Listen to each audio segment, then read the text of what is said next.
115 day is finally here. We got the blog post. We're supposed to be getting like a preview of the new map. So I'm really excited to hop into this. I've tried to stay off of Twitter. I haven't been watching YouTube videos on. I've been waiting for this so I don't get spoiled. Let's hop right into it. January 15th has arrived once again, aka 115 Day for our longtime Zombies fans, and we've got plenty of goodies to share this year. Apologies in advance to our international friends for whom 115 makes no sense as a date. That's pretty funny. While everyone at the studio is heads down on polishing new content for Season 2 and working with teams across the franchise to improve various aspects of the game, more on that soon, we're taking a moment today to celebrate the Zombies community and share some sneak peeks at what we've been cooking up. Let's go! Cook. Starting off, we've got some double XP, double weapon XP, double battle pass XP, and double gobble gums going until the 21st, which is a big W. Make sure you utilize that as much as you can. But I can already see it peeking out the bottom here. The logo for the new map, the tomb. The tomb arrives with season 2. I did not believe the rumors that it was going to drop with like at the start of season 2. I just thought there was no way they could pump out a map like that. But let's just get this out of the way. We're launching our next zombies map in less than 2 weeks. Just after the release of Citadel Daymore in Season 1 Reloaded, the tomb drops at the start of Season 2 on January 28th. Let's go. After surviving the horrific events at Citadel Daymore, Weaver, Gray, Carver, and Maya follow Gabriel Craft's final words to a nearby excavation site to secure the Sentinel artifact. Built on the remains of ancient burial grounds with suspected origins dating back to 2500 BCE, these catacombs went undisturbed for centuries until the early 1900s, and what lies beneath may run deeper than anyone ever imagined. As the rumors have it, a British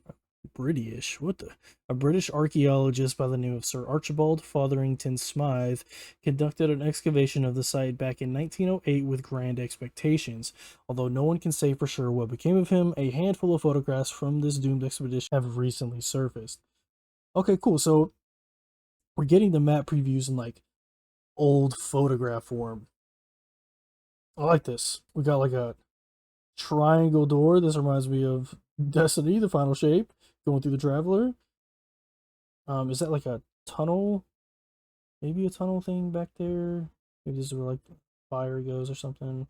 But this looks really nice. Marjorie, you would simply not believe this place. Dashed pyramids can go take a jump in a lake. I say what? Forgive me, I have no idea what that means. We've crafted the tomb to provide an experience similar to Liberty Falls, by far our most played zombies map in recent years, featuring tighter play spaces with a focus on replayability. Okay, so that's an interesting way to put it. Liberty Falls isn't really like tight, I would say. It's got a good amount of open areas, but I guess they're trying to focus on like the replayability of Liberty Falls. I'm not mad at that at all. Liberty Falls is a very fun map. Just like in Liberty Falls, we're delivering plenty of side Easter eggs, W, and even a reimagined wonder weapon inspired by our past. I know I've seen there's like been a lot of talk about the ray gun Mark II potentially coming.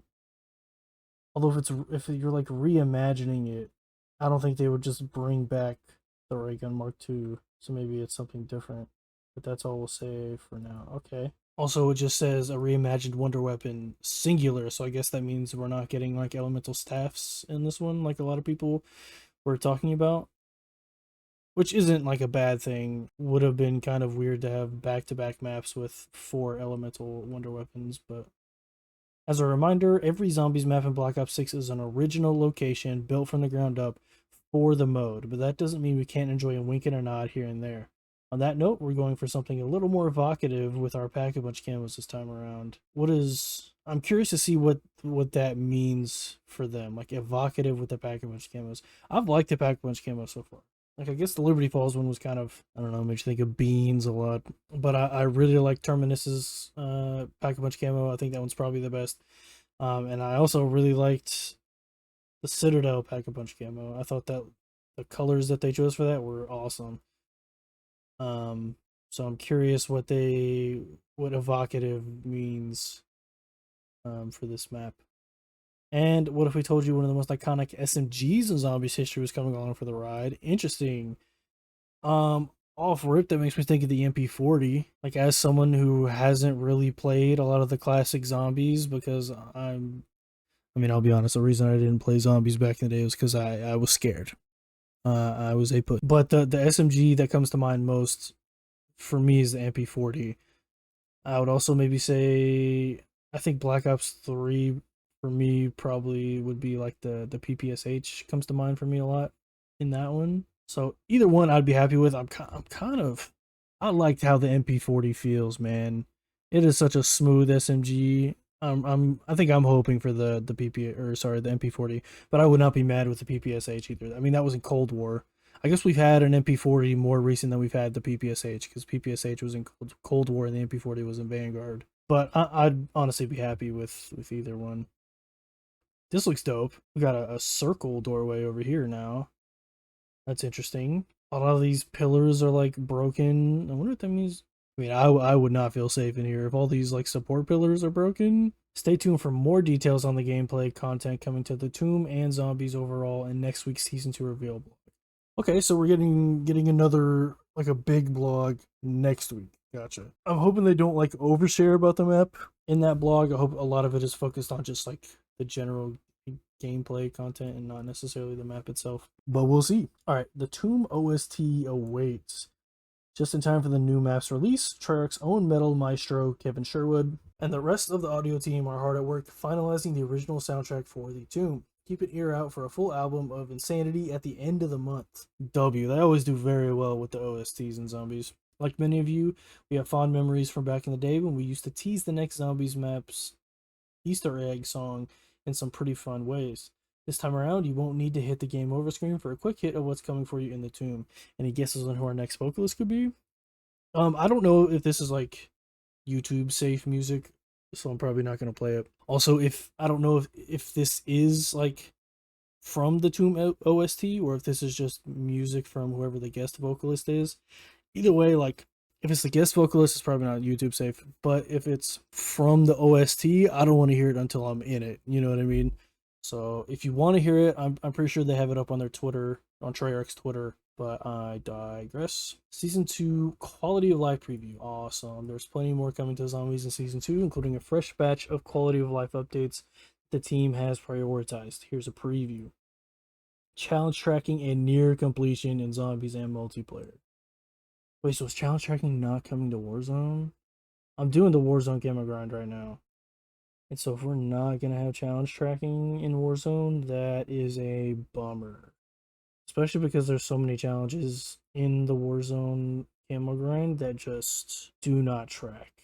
So it'd be nice to know which ones track and which ones don't. So I'm hoping that this is also coming to Warzone. But it's still a massive W that is coming to Zombies and multiplayer at least. Mainly track up to 10 calling card challenges and 10 camo challenges. Wow, I was not expecting to be able to track 20 different challenges. Wait, per mode too. So you got 40 challenges tracking all at once, depending, 20 per game mode. Wow, that's above and beyond what I was expecting, honestly. If you have less than 10 calling card challenges or 10 camo challenges tracked, your nearest challenges to completion will display. Awesome. This will really help people who are trying to like 100%, or maybe it'll like lead you to see, oh, hey, I'm close on this. Let's just go ahead and get it. This is sick. Top tracked or near completion calling card challenge and camo challenge both appear in the lobby as well as in-game via the options menu. Awesome. Super sick. Co-op pause, let's go. They saw my video. Okay, I didn't like explicitly say I wanted a co-op pause in that video, but I did mention it sort of in passing if you stretch the truth a little bit, so I'm just going to claim it. In matches where everyone is in the same party, the party leader will now be able to pause the game for everyone to regroup on strategy or take a snack break during those high round runs. We know this one's been requested since launch, and we're excited to get it with Season 2. Fantastic. AFK kick loadout recovery. If a player gets kicked for going AFK in a co-op game, neither loadout, essence, and salvage will be restored after they rejoin. Massive W. And you can now separate the HUDs for Zombies and multiplayer. Sick. Directed mode stats. I'm very interested in this. A fun fact, as of today, players have put in over 480 million hours into Black Ops 6 Zombies. Seriously. I mean, that sounds impressive. I don't really know where the playtime was for other like Black Ops Zombies games, where you could even include like the Sledgehammer Zombies too. So there's nothing really to compare that to, but it does sound impressive. Despite that frankly staggering statistic, if they're saying it's staggering, it must be like actually nuts. Our total main quest completion rate across both zombies launch maps hadn't cracked 4% before the release of directed mode. That kind of makes sense. Like even in like Destiny and stuff, I think it's only around like it's less than 1% of the player base has ever completed a raid. So it being like a pretty low percentage, that makes sense. Starting on November 14th at all okay. How much? Our goal from the start for directed mode was simple: grow the zombies community by guiding new players through the main quest with some guardrails in place so they can experience the storyline and hopefully become lifetime zombies fans. Thankfully, the numbers are promising. Since directed mode went live, our average main quest completion rate has more than doubled, going from 3.38 to 8.23%. Wow. Massive W for Treyarch. I mean, it's a bit of a risk, like putting that much dev time into a mode that will really only help your new players. I mean, I know there were several creators, like hardcore zombies community creators, who were laughing that they even considered putting in a directed mode. But hey, it accomplished the goal that they set it out for. More than doubled the main quest completion rate. That is impressive. Props to Treyarch for that. Still means over 90% of people who played zombies haven't completed a main quest yet. That is true. So the mission continues. That's a good mindset to have.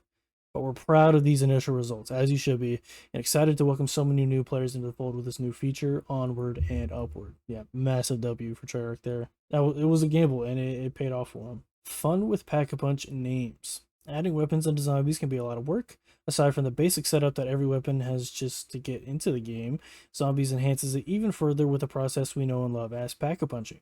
For over a decade now, you can take your weapon to the Pack-a-Punch machine and pay a hefty fee to give it a super science enhancement. Pack-a-Punch is so powerful, it can be used as a noun, verb, and adjective. Interesting. After an enhancement like that, it wouldn't seem right to call your weapon by the same old name, so it's lovingly given a distinct Pack-a-Punch name by the team. After all the setup, tuning, and playtesting is done, it's time to find a name that will embody the spirit of the newly enhanced weapon, or one that might make you chuckle. There's no one way to name a weapon, and in fact, we find it's best to mix it up so they don't feel too samey. In the past, names have used things like leet speak, mythology, game lore, super sciencey backronyms, god tier puns, or even something that just sounds cool, to us at least. Sometimes the Pack-a-Punch name is a little esoteric, and you may not know what the significance of it is, so today we'll peel back the curtain and show you exactly where a handful of the Black Ops 6 Pack-a-Punch names came from. Okay, cool. If you guys want to see like an explanation of a bunch of these names, feel free to pause it, read this. Actually, the GS45s is what I'm curious about. It becomes Stallion Fourth, a relative of the OG duo from Black Ops 1. He's 45, Sally Forth to meet the enemy head on. Okay, still wish it was just called the Mustangs and Sally's, but I guess I don't mind that. This is a dope statue. I'm trying to get one for my room. I keep celebrating the zombies community. As is tradition, we put out the call for your best artwork, cosplay creations, and collections, and the community did not disappoint. Here's a quick selection of some of our favorites from this year. These all look really good. These I think they use like real cans for this one, and like a little 3D printed mystery box. I really like that one a lot. This artwork gives me like heavy Sukuna vibes from Jujutsu Kaisen. It's really good. Okay, now this is interesting. Here's an incredible fan-made version of the Staff of Ice, which we're definitely not highlighting for any particular reason other than the quality of the craftsmanship on display. Now this is interesting because earlier they said that they're reimagining an old wonder weapon, which makes it seem singular. So I'm curious if they're reimagining the staff, like the elemental staffs, and making it like one singular staff. Maybe you can change the element of it, sort of like the die shockwave or whatever that was called in D Machine. So I'm very interested to see what all that means. Before we wrap things up, thank you for the well wishes during these ongoing wildfires that have impacted the lives of so many of our colleagues, friends, and family members here in Southern California. These are truly unprecedented times, and the full scope of the damage is still unfolding. Many of the worst affected areas are mere miles from our studios, and there's no predicting when these fires can be fully contained. Our hearts go out to everyone whose lives have been changed forever by this tragedy. This too shall pass. And with that, thank you for everyone here at Treyarch. Thanks for playing with us for all these years. Thanks for your creativity and contributions. And thanks for helping to make zombies into something truly special from humble beginnings. Stay safe, take care of yourselves, and we'll see you online. No, thank you, Treyarch. I know there's a lot of problems with the game right now, specifically with like stability, and then on in the multiplayer and Warzone type of things, cheaters, and I know it can be kind of hard to look past those things and try to enjoy the game. And I've been lucky. I really haven't had very many stability issues. I haven't run into very many cheaters. I'm very lucky, and so being able to enjoy this game without all of the negatives, it's been a blast. But I think they're hard at work. You know they care. They're trying to make this game the best it can be, and I'm just excited. We also have a tweet from the Call of Duty main account. That's another photograph taken. This place looks crazy. Wait, is that somebody? Is that just it's a zombie? Never mind. You see the eyes.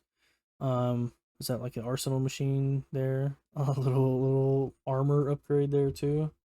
Yeah, this place looks crazy. Here in this vast natural cavern, a Neolithic temple constructed to honor long forgotten gods. I must say this was well worth the risk.